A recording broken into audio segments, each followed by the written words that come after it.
নমস্কাৰ শেহতীয়াকৈ ৰাজ্যৰ যি পৰিস্থিতি তাক লৈ আপোনালোকৰ মাজলৈ আহিলোঁ সংবাদ মাধ্যমৰ যোগেদি মুখ্যমন্ত্ৰী হিমন্ত বিশ্ব শৰ্মা ডাঙৰীয়াই এটা কথা স্পষ্ট কৰি কৈছিল যে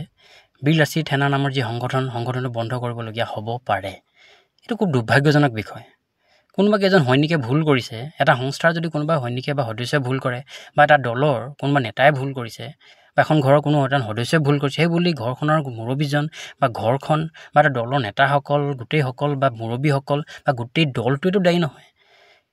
তো এনেকুৱা ধৰণৰ এটা হঠাৎ মন্তব্য দিয়াটো হঠাৎ খুব দুৰ্ভাগ্যজনক বিষয় আৰু যিকেইজন সৈনিকে অপৰাধমূলক কাম কৰিছে তেখেতসকলক আইনী প্ৰক্ৰিয়াকে উচিত তদন্ত কৰি কেনে যদি সঁচাই দোষী সাব্যস্ত হয় শাস্তি প্ৰদান কৰক তাত সদায় আমাৰ সমৰ্থন আছে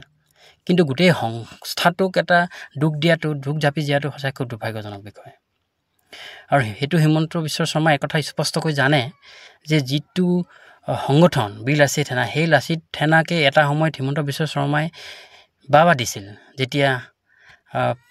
চৰকাৰী মাটিসমূহ বেদখল কৰিছিল তেখেতে কৈছিল যে বীৰ লাচিত সেনাই এটা সংগঠন যি অসমৰ ভৱিষ্যতৰ কথা ভাবিছে অসমৰ সমস্যাৰ কথা বুজি পাইছে কিন্তু সেই লাচিত সেনাৰ ক্ষেত্ৰতে আজি মুখ্যমন্ত্ৰীৰ দুখন মুখ দেখা পোৱা গ'ল হয়তো ক'ৰবাত নহয় ক'ৰবাত কিবা চক্ৰপায়ত আছে নেকি ইয়াত কিবা ভিতৰুৱা কথা আছে নেকি সেইটো আমি নাজানো আৰু এটা কথা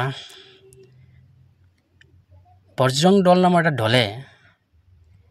কিছুদিন পূৰ্বে নলবাৰীস্থিত বীৰ লাচিত সেনাৰ যি কাৰ্যালয় লণ্ডভণ্ড কৰিছে ভাঙি আমাৰ মহাবীৰ লাচিত বৰফুকনৰ ফটো পোষ্টাৰত যি তাৰ নাম আছিল সেইবোৰ গোটেই ফালি চিৰাচিৰ কৰিছে পোষ্টাৰ ফালিছে তেখেতসকলক লৈ প্ৰশাসন নীৰৱ কিয় প্ৰশাসনে এতিয়ালৈকে তেখেতলোক কাৰ্য কিয় কৰা নাই গতিকে সদৌ টাই আহোম ছাত্ৰ সন্থা কামৰূপ জিলা সমিতিৰ তৰফৰ পৰা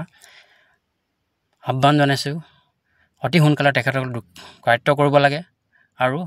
শাস্তি প্ৰদান কৰিব লাগে আৰু মই বজৰং দলকো স্পষ্টকৈ ক'ব বিচাৰোঁ প্ৰথমতে লাচিত বৰফুকনক সন্মান কৰিবলৈ শিকক লাচিত বৰফুকন কোন হয় ইতিহাস জানিবলৈ শিকক লাচিত বৰফুকনৰ বিষয়ে পঢ়ক যদি লাচিত বৰফুকনৰ বিষয়ে নাজানে তেতিয়াহ'লে আপোনালোকে অসমক ভাল পোৱাই নাই অসমৰ প্ৰতি আপোনালোকৰ যদি সঁচাই মৰম আছে লাচিত বৰফুকনক অনুসৰণ কৰক তেখেতক শ্ৰদ্ধা কৰিবলৈ শিকক যদি অসমত আপোনালোকে মূৰ দাঙি থাকিবলৈ যে পালে কেনেকৈ পালে এইখিনি কথা শিকক আৰু এনেকুৱা ধৰণৰ কাৰ্য যদি ভৱিষ্যতে নকৰে তাৰ কাৰণে আমি সকীয়াই দিছোঁ আৰু মুখ্যমন্ত্ৰী ডাঙৰীয়াই ইয়াৰ ওপৰত ব্যৱস্থা ল'ব বুলি সদায় আমি আশাবাদী আৰু এটা কথা বিকাশ অসমৰ প্ৰসংগলৈ আহোঁ বিকাশ অসমৰ যি জুবিনৰ জুবিনৰ ন্যায়লৈ যি এটা প্ৰস্তুতি চলাইছিল ডিজিটেল প্ৰস্তুতি সেই প্ৰস্তুতিক লৈ যিটো সুত বঢ়াই লৈ গৈছিল সেইটোক লৈ কোনোবাই অসন্তুষ্টি প্ৰকাশ কৰিছে নেকি বা অসন্তুষ্টি অনুভৱ কৰিছে নেকি তাক লৈ চৰকাৰৰ ওপৰত কিন্তু ৰাইজৰ এটা কুৱেশ্যন মাৰ্ক থাকিব এটা প্ৰশ্নবোধক হৈ ৰাখিব আৰু বীৰ লাচিত সেনাই অসমীয়াৰ মানুহৰ নিৰপেক্ষ মানুহৰ কাৰণে কি কৰিছে এইটো অসমৰ ৰাইজক মই পুনৰ অৱগত কৰাৰ প্ৰয়োজন নাই বুলি ভাবোঁ হয় যিকেইজনে বীৰ লাচিত সেনাত যোগদান কৰি সংগঠনটোৰ নীতি উলংঘা কৰিছে সংগঠনটোৰ সংবিধানৰ বিপৰীতে কাম কৰিছে তেখেতসকলৰ যদি দোষী সাব্যস্ত হয় শাস্তি প্ৰদান কৰক আৰু সেইটোত আমাৰ সদায় সমৰ্থন থাকিব কাৰণ দুখ কৰিলে শাস্তি পাবই গতিকে মুখ্যমন্ত্ৰী ডাঙৰীয়া ইয়াৰ ওপৰত উচিত তদন্ত হ'ব বুলি আমি আশাবাদী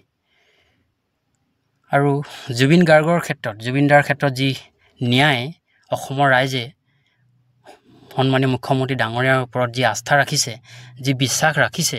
আজি 40 দিন ওপৰ হ'বলৈ হ'ল আজি ইমান দিন হ'ল 40 দিন পাৰ হৈ গ'ল মুখ্যমন্ত্ৰী ডাঙৰীয়াৰ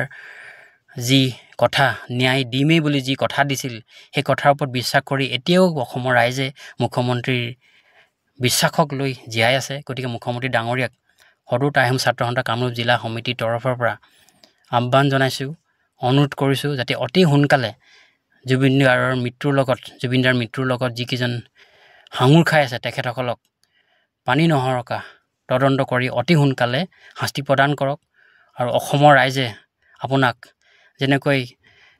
এজন প্ৰভাৱশালী মুখ্যমন্ত্ৰী হিচাপে ভাবি আহিছে আৰু ভৱিষ্যতেও যাতে আপুনি পুনৰ মুখ্যমন্ত্ৰী গাদীত বহে আৰু আপোনাৰ মুখ্যমন্ত্ৰী হিচাপে বিচাৰে সেই কথা আপুনি প্ৰমাণ কৰি দিয়ক কাৰণ আপোনাৰ এই ন্যায় অসমৰ ৰাইজৰ প্ৰতি যে আপুনি কাম কৰিছে সেইটো প্ৰতিফলিত হ'ব গতিকে আপুনি পুনৰ সেই ন্যায় দি কেনে আপুনি অসমৰ প্ৰতি যি ভাল কাম কৰিছে অসমৰ ৰাইজৰ প্ৰতি যি ভাল কাম কৰিছে অসমখন উন্নত কৰালৈ যি কাম কৰি গৈছে সেই গতি যাতে বিৰল থাকক তাৰে কামনা কৰিছোঁ। ধন্যবাদ। জয় অসম, জয় জুবিন দা।